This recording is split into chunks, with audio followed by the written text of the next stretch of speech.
Around the year 1830 in New York City, the film opens by introducing us to a government detective named Augustus Landor. He is summoned by Captain Hitchcock of the West Point Military Academy because something suspicious has occurred within the school's grounds. Upon his arrival, Landor meets with Colonel Thayer, who expresses his condolences regarding the disappearance of Landor's daughter, Maddie. The Academy decides to hire Landor to investigate the death of a cadet named Leroy Fry, whose body was discovered hanging by the edge of a river. What makes the case peculiar is that upon examination, Fry's heart was found to be missing. The Academy's doctor observes that removing a heart so cleanly, without damaging the surrounding organs, would require considerable effort. Nevertheless, anyone could potentially have done it, and they strongly suspect the individual responsible is male. At the crime scene, Landor questions a cadet named Hun-Tun, who was the first to stumble upon Fry's body. Hun-Tun mentions that he initially heard strange animal-like sounds and decided to investigate. To his shock, he found Leroy Fry already hanging, but oddly enough, Fry's feet were still touching the ground. During his closer look, Landor notices bruises on Fry's body and learns from the doctor's examination that there is also a blunt force wound on the back of Fry's head. This leads them to conclude that the cause is, in fact, murder. Shortly after, Landor discovers a small note clenched in Fry's hand. He is instructed not to discuss the case with anyone, either inside or outside the Academy, given how secretive the matter is meant to be. While still at the scene, Landor is approached by a cadet named Edgar Allan Poe, who wishes to share his thoughts on Leroy Fry's death. Landor also speaks with another cadet standing guard over Fry's remains, who insists that nothing strange occurred during his watch, until it was time to switch shifts with an officer whose uniform had only one rank insignia on his right shoulder. That night, Landor visits his usual tavern and meets Patsy, the establishment's hostess. Poe is also there. Poe confides to Landor that the missing heart might be the work of someone who believes himself a poet or pursues certain arcane practices. Poe suggests looking into a cadet named Loughborough, because not long ago Loughborough had a dispute with Leroy Fry for unknown reasons.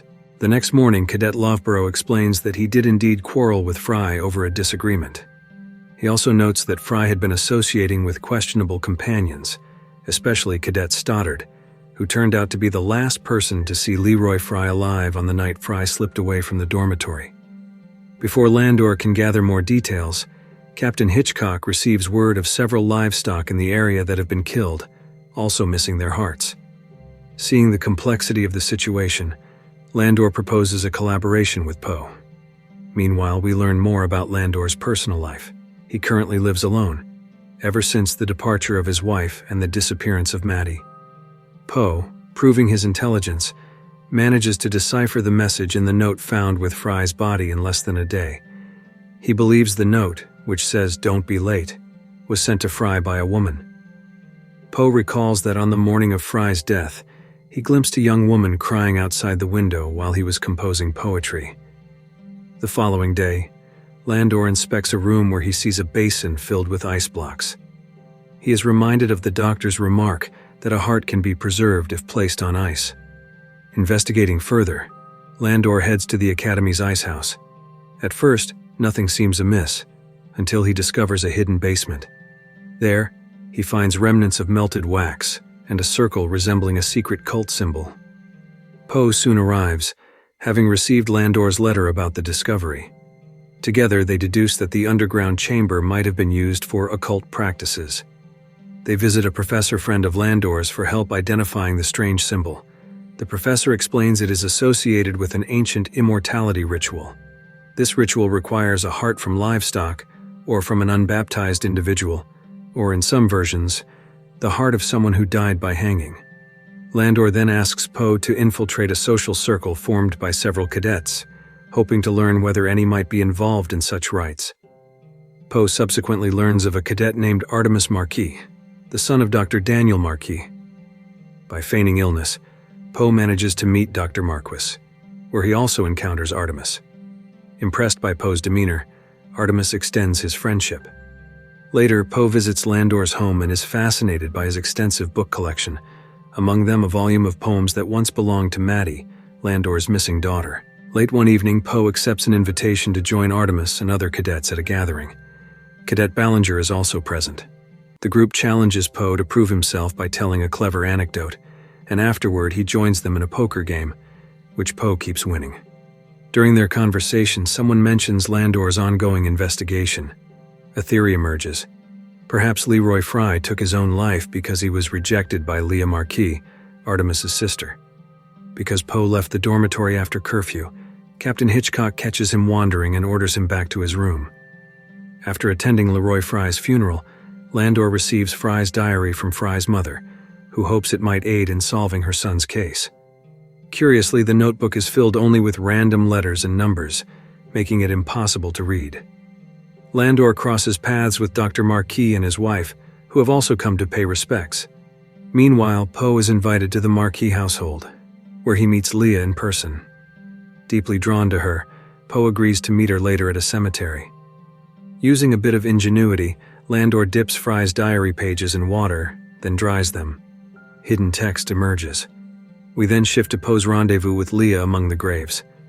Leah seems equally intrigued by Poe's poetic temperament. However, she begins coughing, then has a seizure that abruptly subsides. Leah casually mentions that such attacks are part of her long-standing condition.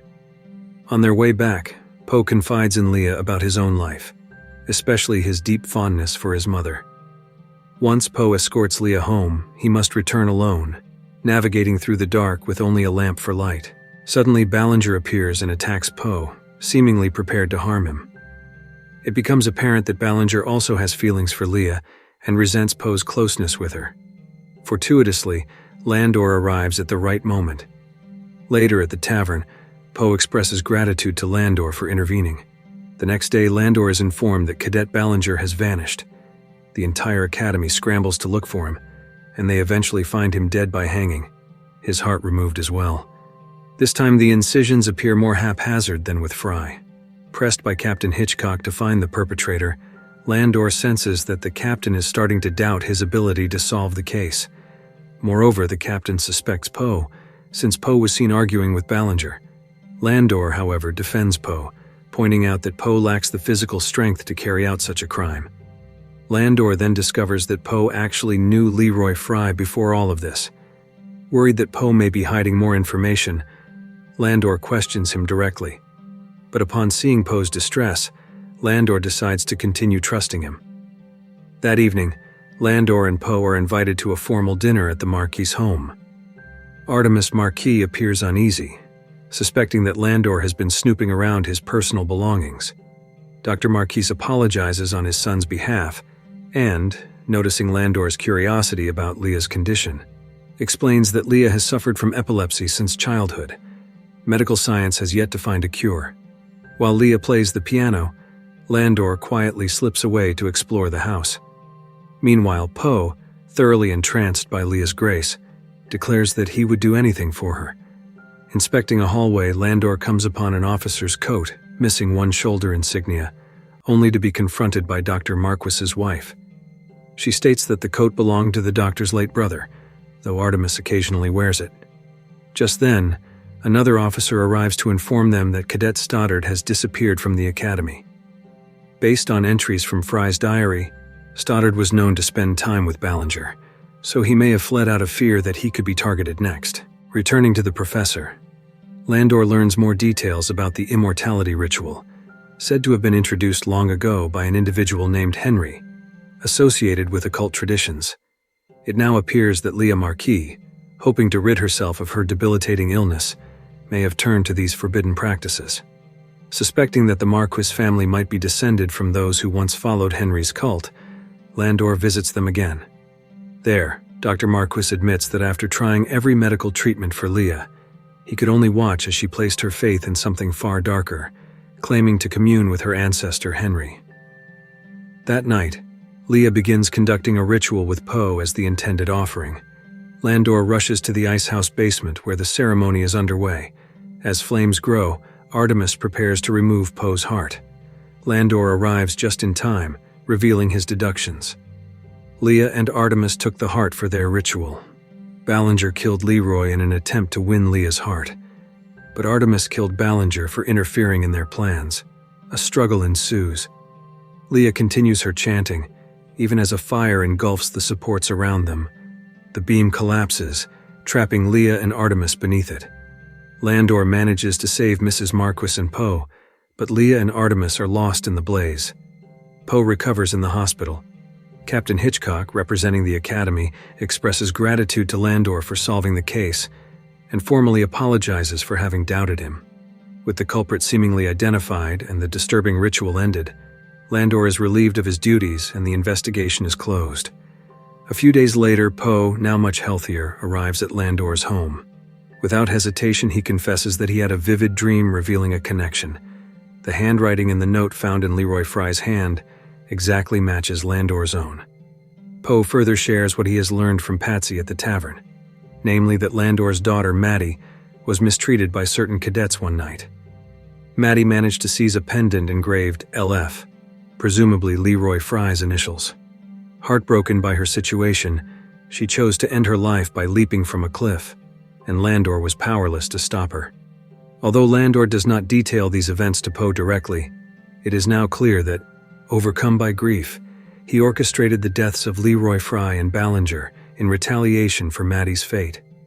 Distraught over the loss of his friend, Cadet Stoddard fled, and having gone too far, he could no longer be pursued. The missing livestock hearts were also Landor's doing, an attempt to obscure his real motive behind a facade of ritualistic killings, especially once Leah and Artemis took advantage of Fry's body for their own macabre practices. Ultimately, Poe must decide whether or not to turn Landor in. In the end, he chooses to protect him. Landor, in turn, shares a final, poignant wish. Had Maddie survived, he would have hoped that Poe might someday ask for her hand in marriage. The weight of those words leaves Poe shaken, and with that solemn parting, the film draws to a close.